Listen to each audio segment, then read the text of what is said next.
오늘 함께 보신 본문으로 바울은 왜 자신의 권리를 포기했는가라는 제목으로 잠시 말씀의 은혜를 나누고 또 기도하겠습니다. 우리 모두에게는 이 권리가 있죠. 그래서 우리 헌법에도 보면 우리 백성들, 국민들의 기본 권리에 대해서 천명을 하고 있습니다. 유럽에 많은 혁명들이 있었는데 대표적으로 프랑스 혁명들도 전부 다 이 왕이 갖고 있던 권리, 백성들이 없던 권리를 되찾아오는 그런 혁명들이었습니다. 대부분 혁명이라는 것이 그렇습니다. 억압되어 있었던 것이 터져서 자신들에게 주어져야 할 권리들을 찾아오는 것.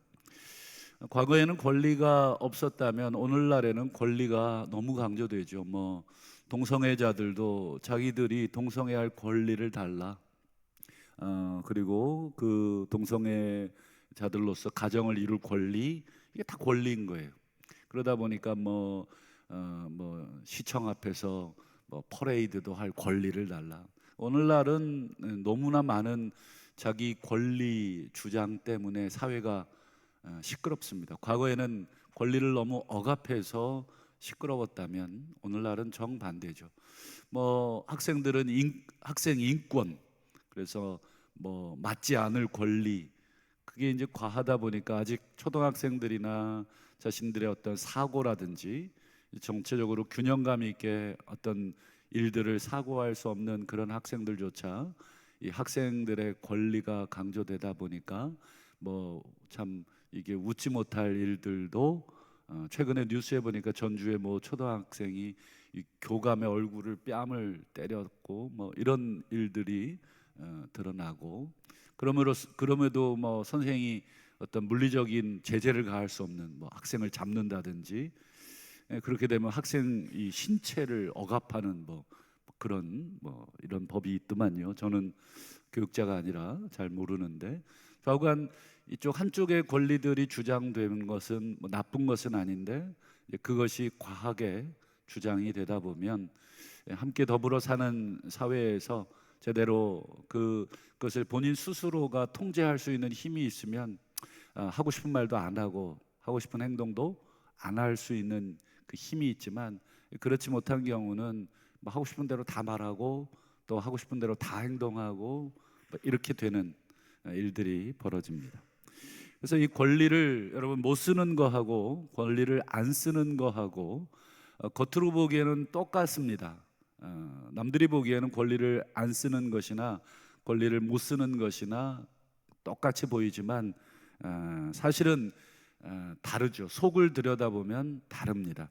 권리를 못 쓰는 것은 자기가 가진 권리를 못 썼기 때문에 그 속은 억울함이 있고 분하고, 내가 왜 내 입 가지고 그 말도 못하냐 그러고 이 억울함과 분함과 원망이 있지만, 권리를 안 쓰는 사람의 속을 들여다보면 내가 그 권리가 있지만 자식을 위해, 때로는 집을, 가정을 위해, 때로는 너를 위해, 때로는 이 사회나 공동체를 위해서 안 썼기 때문에, 내가 마땅히 쓸 수 있는 그 권리가 있지만 안 썼기 때문에 그 사람의 내면에는 기쁨이 있고 보람이 있고 감사가 있고 또 희생이 있고, 이게 완전히 겉모양은 안 쓴 거나 못 쓴 거나 똑같아 보이지만 그 사람의 내면은 완전 다르죠.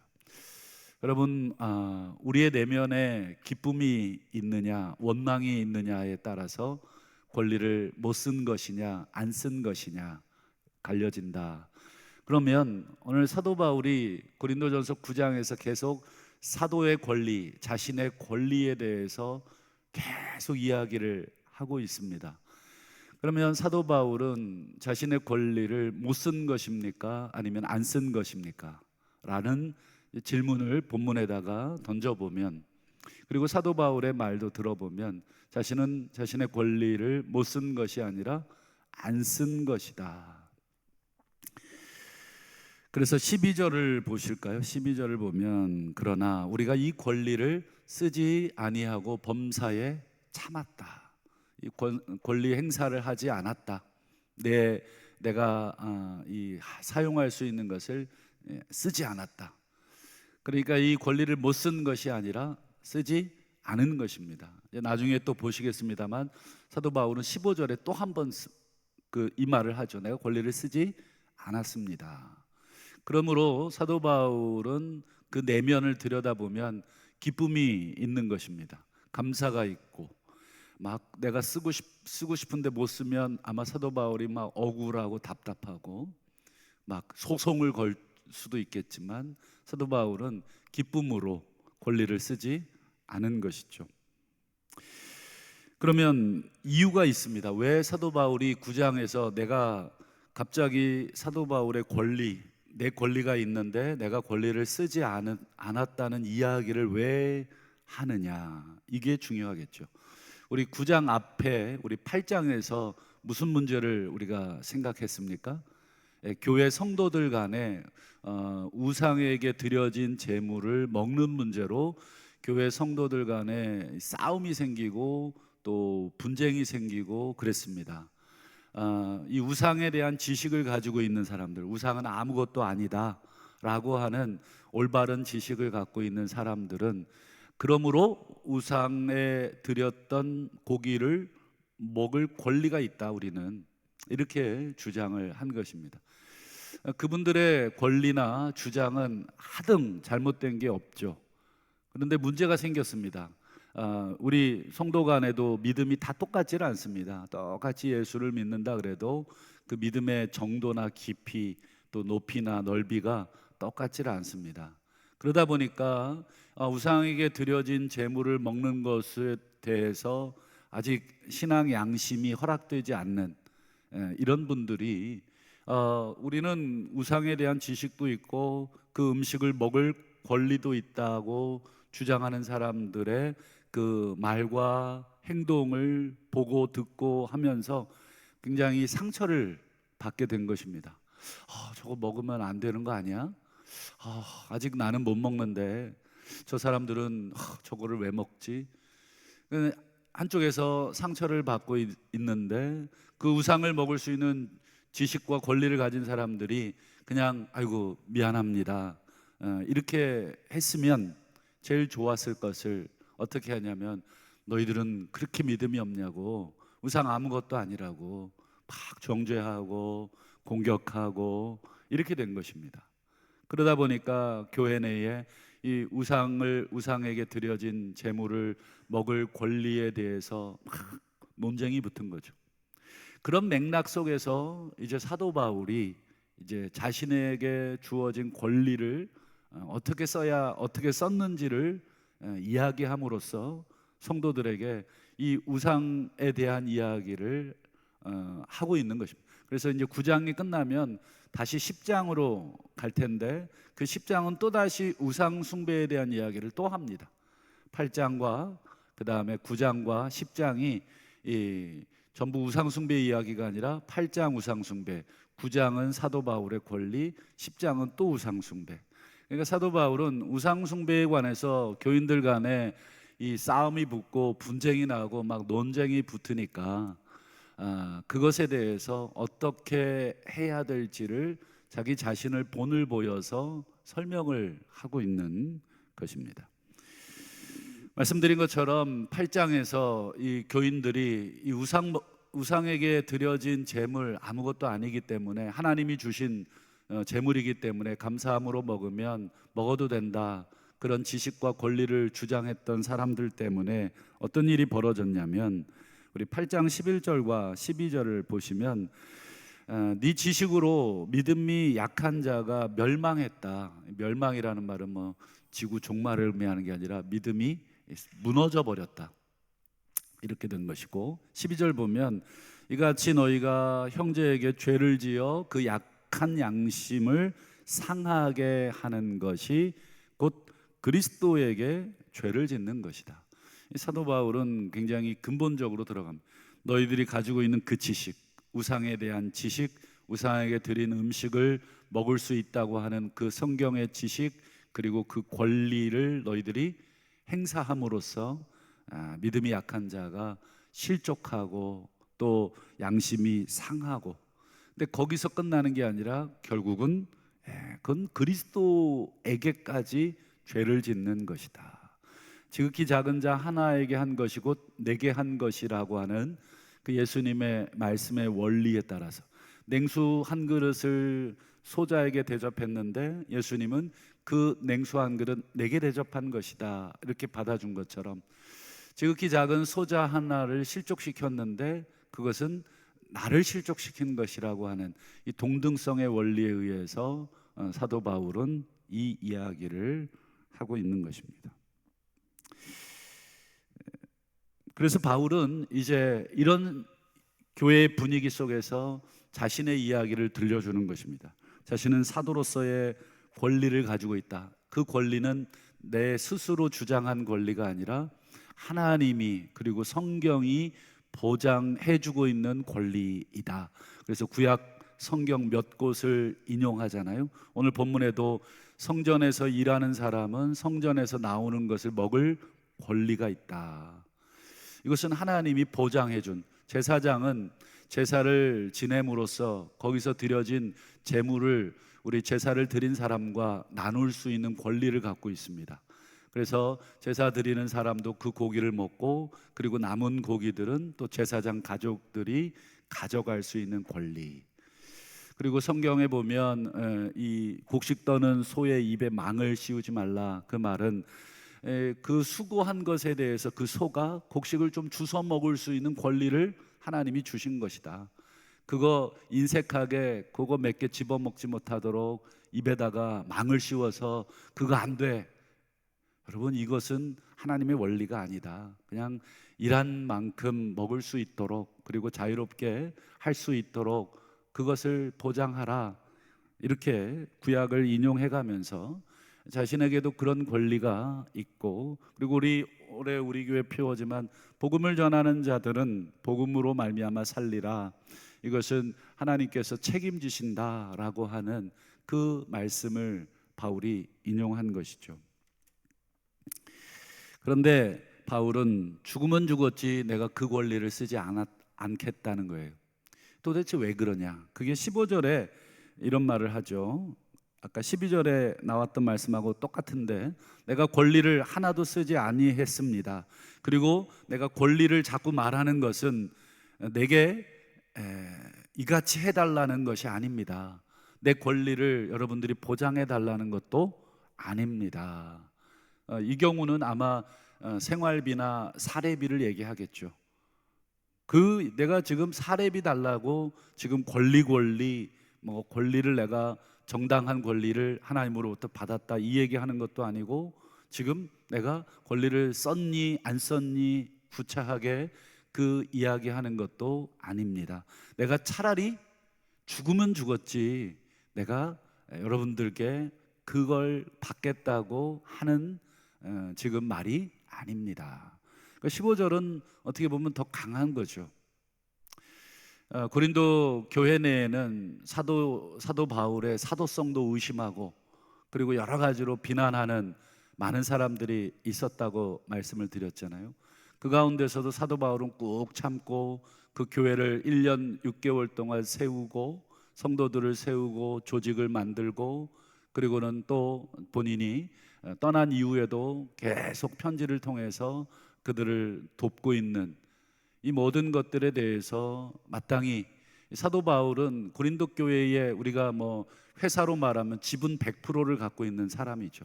본인이 설립을 했기 때문에 그 누구도 사도 바울의 권리에 방해할 힘은 없는데, 그러나 사도 바울은 그렇게 하지 않겠다. 죽을지언정 나는 그렇게 하지 않겠다. 그 이유를 이제 우리가 마지막으로 살펴보도록 하죠. 12절 끝부분을 한번 보겠습니다. 우리가 이 권리를 쓰지 아니하고 범사에 참는 것은, 이게 이제 이유죠. 그리스도의 복음에 아무 장애가 없게 하려 함이로다. 사도 바울은 사도로서, 그리고 그 교회를 설립한 사람으로서, 그 교회를 또 목회하는 사람으로서 성도들로부터 마땅히 생활비나 또 필요한 모든 목회에 관련된 모든 것들을 공개받을 수 있는 권리를 가졌지만 그렇게 하지 않은 이유는 복음에 장애가 없게 하려 합니다. 이 말의 뜻이 뭐냐? 이것을 우리가 큰 원리로 우리가 오늘날에도 적용할 수 없는 것은 사도 바울의 특수 상황이 이 안에 담겨져 있습니다. 말씀드린 것 같이 그리스 로마 지역은 이 수많은 철학자들이 많이 있었습니다. 그래서 지금도 뭐 소크라테스, 여러분 뭐 피타고라스 뭐 이런 뭐 수학 시간에도 배우고 윤리 시간에도 배운 그 많은 사람들이 전부 이 지역 사람들입니다. 뭐 이 지역 사람들, 그러니까 유명한 사람들이 이렇게 많은데 무명자들까지 포함하면 이 수많은 개똥 철학자들이 뭐 종일 335 지금으로 말하면 우리 유튜브 강의죠. 뭐 유튜브 찍어가지고 올려가지고 거기서 오는 수입들이 있지 않습니까? 그런 수입 때문에 유튜브를 찍는 거지. 뭐 순수하게 내가 내 장비 들이고 시간 들여서 유튜브를 찍는 사람들이 누가 있겠습니까? 그래서 그 당시에는 뭐 유튜브나 영상이 없으니까 이 사람들 모아서 아니면 자기가 그냥 무슨 얘기를 쭉 합니다. 그러면 그 시대 사람들은 뭐 종일 뭐 다른 거 뭐 바쁜 일도 있겠지만 대부분의 많은 사람들은 그런 강연 듣는 걸 좋아했어요. 우리 한국 사람들도 그런 걸 좋아하는 것 같은데, 그래서 여러분 살롱이라는 문화가 그런 것입니다. 우리 뭐 살롱이라는 유럽에서 나온 문화들이 이렇게 335 강연을 듣는 것입니다. 그래서 뭐 과학에 대한 강연도 듣고 철학에 대한 강연도 듣고 또 뭐 여러 가지 우리 일반인들이 접할 수 없는 어떤 전문가들이 그것에 대해서 서민들의 언어로 쭉 설명하면 그렇구나, 이렇게 이제 지적인 소위 이 만족을 느끼는 것이죠. 이 사도 바울이 복음을 전하던 시대에도 이 철학자들이 그렇게 많았습니다. 그런데 문제는 이들이 자신의 철학적 사상을 전파하면서 청중들로부터 돈을 받은 것입니다. 물론 뭐 목졸라서 받지는 않지만 입장료가 있는 것입니다. 최소한의 그 뭐 수업료가. 그래서 이게 당연한 문화였습니다. 그리고 한 시간 정도, 뭐 두 시간 정도 이렇게 강의를 하다 보면 더 듣고 싶은데 라고 하는 마음이 들면 더 듣고 싶은 사람은 더 많은 돈을 내고 들으십시오 하고 그렇게 해서 돈을 모으던 시절이고 그걸로 철학자들이 생활을 하던 사회이고 시절이었습니다. 문제는 사도 바울도 사람들의 눈에는 그냥 수많은 철학자들 중에 한 명으로 비춰지고 있다는 것입니다. 많은 사람들이 막 335 모여서 막 이야기를 하니까 사도 바울도 그 가운데서 복음을 전하다 보니 많은 사람들이 이 사람은 무슨 개똥 철학을 전하나 이렇게 귀를 기울이는 것입니다. 바울이 설교를 하고 또는 복음을 전하고 나니까 사람들이 막 돈을 주는 것입니다.